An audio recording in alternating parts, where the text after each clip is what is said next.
மானஸ் பக்கங்கள். Hi friends, இது மாலிகாவின் கேளுங்க கதை கேளுங்க. மானஸ் எழுதிய விழி தாண்டிய கனவே, அத்தியாயம் 66. திருப்பூர் மில்லில் தன் அலுவலக அறையில் இருந்த ஆதிராவை காணச் சென்றார் திருச்செல்வம். வாங்க டாடி, என்ன விஷயம்? நல்லா யோசிச்சுக்கிட்டியா ஆதிமா? அதெல்லாம் நல்லா யோசிச்சுட்டேன் டாடி. இன்னும் எத்தனை நாளைக்கு இப்படி ஹோல்சேல் அண்ட் எக்ஸ்போர்ட் பிஸ்னஸ் மட்டுமே பண்ணிக்கிட்டு இருக்கிறது? அடுத்த லெவலுக்கு போக வேண்டாமா? அதுக்கு இல்லைடா, ரெடிமேட் செக்ஷன் ஆரம்பிக்கிறது சரியாக வரும்னு உனக்கு தோணுதா? நாம் வெளியில் சேல் பண்ண போகிறதில்ல டாடி, ஃபேக்ட்ரி அவுட்லெட் மட்டும்தான். கொஞ்சமாக மேனுஃபேக்சர் பண்ணி அவுட்லெட்டில் மட்டும் சேல் பண்ணிக்கலாம். அதுவும் ஜென்ஸ்வியர் மட்டும் தானே. அது கிளிக் ஆச்சுன்னா அதுக்கப்புறம் முக்கியமான பிளேசஸில் நாமளே ஷாப்ஸ் ஓப்பன் பண்ணலாம். இல்லைனா அடுத்த லேடிஸ்க்கான ரெடிமேட்ஸ் ஆரம்பிக்கலாம்.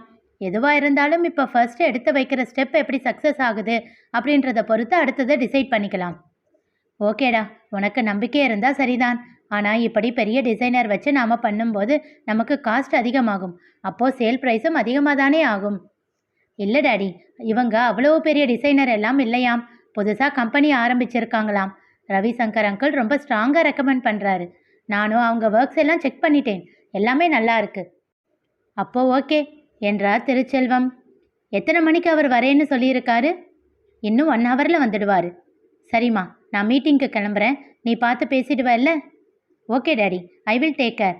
ஆனால் நீங்கள் வந்து பார்த்து அவர்கிட்ட பேசாமல் நான் ஃபைனலைஸ் பண்ண மாட்டேன் என்று கூறி புன்னகைத்தாள்.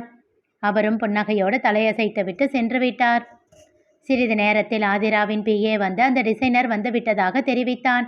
ஆதிராவின் அறையை தட்டி அனுமதி வாங்கி கொண்டு உள்ளே நுழைந்தான் விக்னேஸ்வரன். சிரித்து சிரித்து பேசியே அவளை கவர்ந்து விட்டான் விக்கி. அதற்கான யூனிட் இருக்கும் இடத்திற்கு விக்கியை அழைத்து சென்று காட்டினாள் ஆதிரா. அந்த யூனிட்டிற்கு பொறுப்பேற்க போகும் மேல்நிலை ஊழியர்கள் முதல் கடைநிலை ஊழியர்கள் வரை அனைவரையும் பேசியே மயக்கி விட்டான் விக்கி. இன்னும் 10 மினிட்ஸில் என்னோட அப்பா வந்துடுவார். அவர் வந்ததும் அவர்கிட்ட பேசிட்டு கான்ட்ராக்ட் சைன் பண்ணிக்கலாம் என்றாள் ஆதிரா. தட்ஸ் ஓகே என்றான் விக்கி. நீங்கள் வேணும்னா அது வரைக்கும் என்னோட ரூமில் வெயிட் பண்ணுங்களேன் என்றாள் ஆதிரா. இல்லை, அதெல்லாம் வேண்டாம், சும்மா இங்கே எப்படியே பார்த்துக்கிட்டு இருக்கேன் என்று விட்டு எல்லா இடங்களையும் சுற்றி பார்த்தான். பேச்சு வாக்கில் ஊழியர்களிடம் கூறினான் விக்கி. எனக்கு இங்கே 15 டேஸ் ஒர்க்கு தான். கம்ப்ளீட் பண்ணி கொடுத்துட்டு நான் போயிடுவேன். நீங்கள் தான் எல்லாத்தையும் பர்ஃபெக்டாக பண்ணணும். அதெல்லாம் பயப்படாதீங்க சார், நாங்கள் பண்ணிடுவோம். நீங்கள் பண்ணுற ஒர்க்கில் தான் மேடம் மறுபடியும் எங்கள் கூடவே கான்ட்ராக்ட் சைன் பண்ணணும் என்று சொல்லி சிரித்தான் விக்கி. அவர்களும் சிரித்தனர். ஆதிரா புன்னகையோடு பார்த்து கொண்டு இருந்தாள். கண்டிப்பாக சார், உங்களுக்காக பண்ணுறோம். அப்போ உங்கள் எல்லாருக்கும் என்ன ரொம்ப பிடிச்சிருக்கு போல என்று கேட்டான். நிச்சயமா என்றனர். சூப்பர் மேடம், இவங்க எல்லாருக்கும் என்ன பிடிச்சிருக்கு. அப்போ உங்கள் அப்பாவுக்கும் என்ன பிடிக்கும்னு நினைக்கிறேன் என்றான். அவன் சொல்லி கொண்டிருக்கும் போதே திருச்செல்வம் அங்கே வந்தார். அவரிடமும் அனைத்து விவரங்களையும் தெரிவித்துவிட்டு கான்ட்ராக்டில் கையெழுத்திட்டனர் ஆதிராவும் விக்னேஸ்வரனும். திருச்செல்வத்திற்கும் அவனை பிடித்துதான் இருந்தது. பொய் கலக்காத அவன் பார்வையும் கள்ளம் கலக்காத அவன் வார்த்தைகளும் அவன் மேல் நம்பிக்கையை விதைத்தது. எல்லோரிடமும் சொல்லிக்கொண்டு கிளம்பும் வேளையில் எல்லோரின் முன்னிலையிலும் ஆதிராவிடம் கேட்டான்.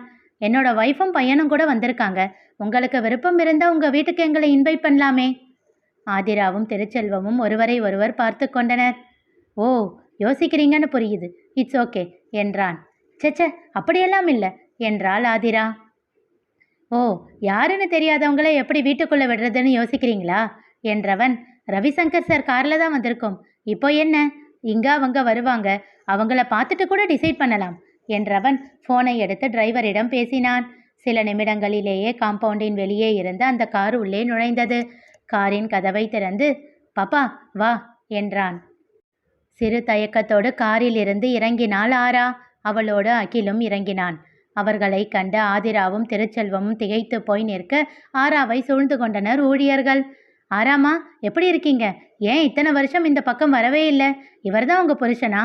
ரொம்ப சந்தோஷம், உங்கள் குணத்துக்கு ஏத்தவராக இருக்காரு என்று எல்லோரும் ஆளுக்கு ஒன்று கூறினார்கள். அகிலை தூக்கி வைத்து கொஞ்சினார்கள். அகிலை கண்டதும் ஆராவின் மேல் இருந்த கோபத்தை தாண்டி ஆதிராவின் பாசம் எட்டி பார்த்தது. தன் தந்தையை பார்த்தாள். அவரோ விக்கியை ஆழ்ந்த பார்வை பார்த்து கொண்டு இருந்தார். போதுமாமா, இன்னும் எத்தனை வருஷம் இப்படி அவகிட்ட கோபமாக இருப்பீங்க? மன்னிச்சு ஏற்றுக்கலாம் இல்லை என்றான் கெஞ்சலாக. அவர் குழப்பமாக முகத்தை திருப்பிக் கொண்டார். ஆதிராவிடம் திரும்பியவன், அம்மா இல்லாத பொண்ணுக்கு அம்மா ஸ்தானத்தில் இருந்தது நீங்கள் தானே. நீங்களாச்சும் அவளை ஏற்றுக்கலாம் இல்லை? அடுத்த நொடி ஆதிராவின் விழிகளில் கண்ணீர் வழிந்தது. அக்கா என்று அவள் முன்னே வந்து நின்றாள் ஆரா. பலார் என்று அவள் கன்னத்தில் அறைந்தாள் ஆதிரா. அடுத்த நொடி அவளை பாய்ந்து அணைத்து கொண்டாள் ஆரா. அக்கா சாரி ப்ளீஸ் என்று அழத் தொடங்கினாள். ஆதிரா திருச்செல்வத்தை பார்க்க, சரி வா, எதுவா இருந்தாலும் வீட்டுக்கு போய் பேசிக்கலாம் என்று சொல்லி அவர்களை அழைத்து கொண்டு வீட்டிற்கு விரைந்தார். வீட்டில் வேலை செய்யும் பெண்மணி ஆரத்தி தட்டோடு காத்து கொண்டிருக்க புரியாமல் அவரை பார்த்தார்கள் ஆதிராவும் திருச்செல்வமும். அது மாப்பிள்ளை வந்திருக்காருமா, நம்ம சின்ன பாப்பாவும் மாப்பிள்ளையும் குழந்தையோட வரப்போறாங்களாமே, அதுக்கு தான் தயாரா எடுத்து வைக்க சொன்னாரு என்றார் இறங்கிய குரலில். தன் தந்தையை ஒரு பார்வை பார்த்துவிட்டு உள்ளே நுழைந்தாள் ஆதிரா. ஆரா, விக்கி, அகில் மூவரையும் ஆரத்தி எடுத்து உள்ளே அழைத்தனர். அவர்களை உள்ளே அழைத்தாலும் விக்கியிடம் பேசினாலும் அகிலை தூக்கி வைத்து கொஞ்சினாலும் ஆராவிடம் ஒரு வார்த்தையும் பேசாமல் தவிர்த்தார் திருச்செல்வம். இரவு அவர் அறையில் அவரிடம் கெஞ்சி அழுது கொண்டிருந்தாள் ஆரா. ப்ளீஸ் டாடி, என்னை மன்னிச்சிடுங்க டாடி. அவர் மனம் கல்லாக அப்படியே அமர்ந்திருந்தார். பாப்பா வா கிளம்பலாம் என்று அழைத்தான் விக்கி. எங்கே போறீங்க என்றான் நகுலன். ஹோட்டலில் ரூம் புக் பண்ணியிருக்கேன், அங்கே போய் தங்கிக்கிறோம். என்ன பேசுகிறீங்க? இந்த வீட்டில் ஆதிராவுக்கு எவ்வளோ உரிமை இருக்கோ அதே அளவுக்கு ஆராவுக்கும் இருக்குது. வெளியில் போய் தங்குறதெல்லாம் என்ன? இல்லை ப்ரோ, இப்படி மாமா அவகிட்ட பேசாமல் இருந்தால் அவள் இன்னும் அழுதுகிட்டே இருப்பா. அது எனக்கு கஷ்டமாக இருக்கும். நான் அவங்க 2 பேரையும் கூட்டிகிட்டு போகிறேன் என்று விட்டு நட்சத்திராவோடு விளையாடி கொண்டிருந்த அகிலை அழைத்தான் விக்கி.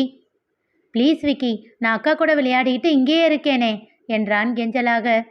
விக்கி ஆதிராவை பார்க்க, சரி நீங்கள் 2 பேரும் போய் விளையாடுங்க என்று அவர்களை அனுப்பி வைத்து விட்டு திருச்செல்வத்திடம் சென்றாள்.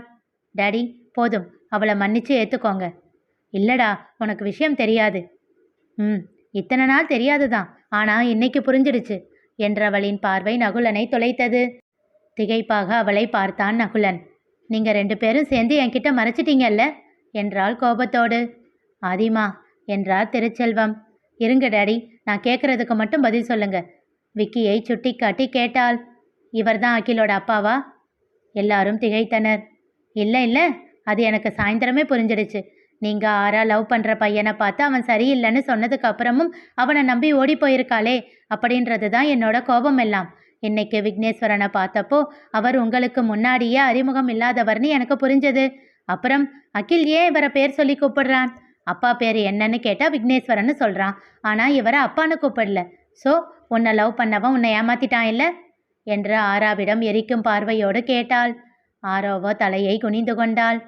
திருச்செல்வத்திடம் திரும்பியவள், விடுங்க டாடி, முதல்ல தப்பானவனை செலக்ட் பண்ணியிருந்தாலும் இப்போ கல்யாணம் பண்ணியிருக்கிறது தப்பானவர் இல்லையே. உங்கள் மாப்பிள்ளை இவருக்கு சப்போர்ட் பண்ணுறாரு, ரவிசங்கர் அங்கிள் சப்போர்ட் பண்ணுறாரு. இன்னும் என்ன, அவருக்காக இவளை மன்னிச்சு விட்டுடுங்க என்று விட்டு வேகமாக அங்கிருந்து சென்று விட்டாள் ஆதிரா. உடைந்து அழுத ஆராவை கையை நீட்டி அழைத்தார் திருச்செல்வம். வேகமாக ஓடிச் சென்று அவரை கட்டி கொண்டாள் ஆரா.